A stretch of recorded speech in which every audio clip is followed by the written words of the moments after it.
Head lines آپ نے جانی اور اب خبریں تفصیل کے ساتھ۔ کرونا وائرس سے 14 افراد جاں بحق ہو گئے، جس کے بعد اموات کی تعداد 6,601 ہو گئی۔ پاکستان میں کرونا کے تصدیق شدہ کیسز کی تعداد 3,20,463 ہو گئی۔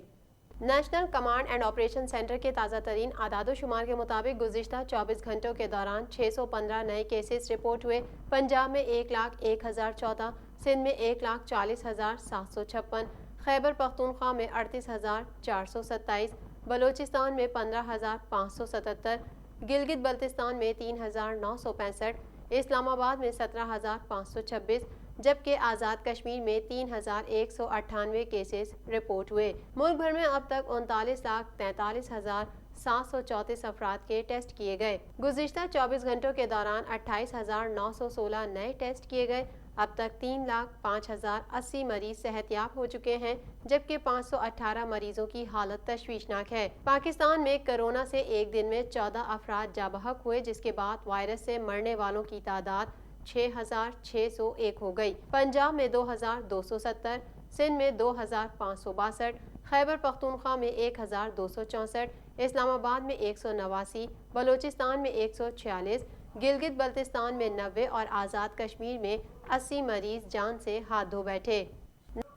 پاکستان نے آئندہ 3 سال کے لیے اقوام متحدہ کی انسانی حقوق کونسل کا ممبر منتخب ہو کر ایک اور سفارتی کامیابی حاصل کر لی ہے۔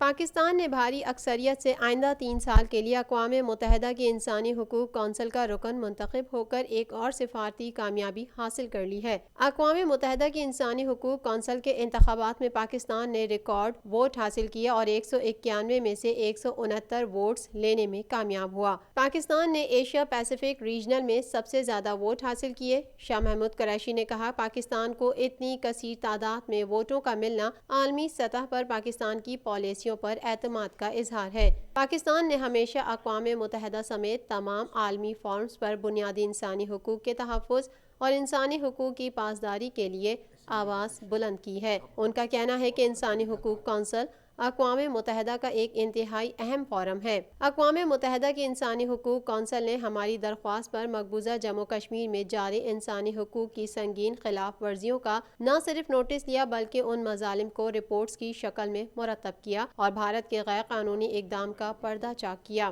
وزیر خارجہ نے کہا، پاکستان اقوام متحدہ کی انسانی حقوق کونسل کے پلیٹ فارم پر مقبوضہ کشمیر کے مظلوم باسیوں سمیت دنیا بھر کے مظلوموں کے حق میں آواز اٹھاتا رہے گا۔ انٹرنیشنل مانیٹری فنڈ نے پاکستان میں اگلے سال مہنگائی کم ہونے کی نوید سنا دی۔ عالمی معاشی منظرنامے کی رپورٹ میں آئی ایم ایف نے لکھا ہے کہ اگلے سال 2021 میں پاکستان میں مہنگائی کی شرح 8.8% ہونے کا امکان ہے، جبکہ رواں سال 2020 میں یہ شرح 10.7% رہنے کا امکان ہے۔ رپورٹ کے مطابق 2021 میں پاکستان میں بے روزگاری بڑھ سکتی ہے اور اس سال بے روزگاری کی شرح 4.5% ہے، جو 2021 میں بڑھ کر 5.1% ہونے کا خدشہ ہے۔ رپورٹ میں یہ بھی بتایا گیا ہے کہ جی ڈی پی میں شرح نمو جو رواں سال 4% ہے، وہ اگلے سال بہتر ہو کر 1% رہنے کی توقع ہے۔ آئی ایم ایف نے عالمی معاشی منظرنامے کی رپورٹ میں لکھا ہے کہ کرنٹ اکاؤنٹ خسارہ اگلے سال جی ڈی پی کا 2.5% رہنے کا امکان ہے۔ موٹر وے زیادتی کیس کے مرکزی ملزم کے والد اکبر ملہی نے دعویٰ کیا ہے کہ عابد کو پولیس نے گرفتار نہیں کیا بلکہ اسے پیش کیا گیا ہے۔ اکبر ملہی نے مطالبہ کیا ہے کہ عابد کی گرفتاری کے بعد ہماری خواتین کو بھی رہا کیا جائے۔ موٹر وے زیادتی کیس کے مرکزی ملزم کے والد نے انکشاف کیا ہے کہ عابد ملہی کو پولیس نے گرفتار نہیں کیا بلکہ اس نے گرفتاری پیش کی۔ عابد ملہی کے والد اکبر ملہی کا کہنا ہے کہ عابد علی کو خالد بٹ نامی مقامی شہری کی موجودگی میں پولیس کے حوالے کیا گیا۔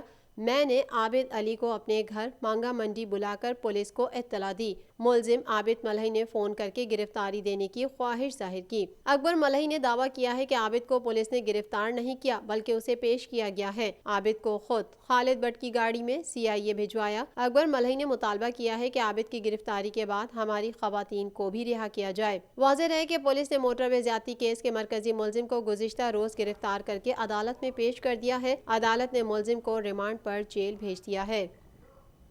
پاکستان پیپلز پارٹی کی ڈپٹی سیکریٹری اطلاعات پلوشہ خان نے ٹائیگر فورس کو بھتہ خور فورس قرار دیتے ہوئے کہا ہے کہ ان کا کوئی ریکارڈ نہیں۔ پیپلز پارٹی ٹائیگر فورس کے قیام کو عدالت میں چیلنج کرے گی اور تاجروں شہریوں کو ان غنڈوں سے نجات دلائیں گے۔ کراچی پریس کلب میں پریس کانفرنس سے خطاب کرتے ہوئے پاکستان پیپلز پارٹی کی ڈپٹی سیکریٹری اطلاعات پلوشہ خان نے کہا کہ غداری کے میڈل بانٹنے والوں کو بدین اور عمر کوٹ کے لوگوں کی تکلیف نظر نہیں آتی۔ گجرانوالہ میں ہمارے دفاتر پر تالے لگا دیے گئے ہیں، حکومت جو مرضی کرے۔ 16 اکتوبر اور 18 اکتوبر کو عوام کا سمندر ہوگا، ہم گرفتاریوں سے ڈرنے والے نہیں ہیں، حکومتی جبر کا مقابلہ کریں گے۔ پلوشہ خان نے کہا کہ ٹائیگر فورس کو کس قانون کے تحت گھروں اور دفتروں میں گھسنے کی اجازت دی گئی ہے۔ دریں اثنا سابق وزیر اعلیٰ سندھ اور سابق صوبائی صدر پیپلز پارٹی سندھ سید قائم علی شاہ اور صوبائی وزیر تعلیم و محنت سندھ سعید غنی نے کہا ہے کہ 18 اکتوبر کو پیپلز پارٹی کے کارکن اپنی مثبت سیاست کے ذریعے منفی اور نفرت انگیز سیاست کرنے والوں کی منفی سیاست کو دفن کریں گے۔ علاوہ ازیں سندھ اسمبلی کمیٹی روم میں پریس کانفرنس سے خطاب کرتے ہوئے سندھ حکومت کے ترجمان مشیر قانون ماحولیات و ساحلی ترقی بیرسٹر مرتضی وہاب نے کہا ہے کہ افسوس ہے کہ ملک میں نااہل حکمرانوں کی وجہ سے عوام تاریخی مہنگائی کا سامنا کر رہے ہیں، جبکہ وزیر اعظم عمران خان چین کی بانسری بجاتے ہوئے خود کو جمہوریت قرار دے رہے ہیں۔ رواں ماہ 18 اکتوبر کو PDM کے تحت کراچی میں تاریخ ساز جلسہ ہوگا۔ TNN TV کے نیوز بلیٹن میں فی الوقت اتنا ہی۔ مزید خبروں اور اپڈیٹس کے لیے دیکھتے رہیے TNN TV۔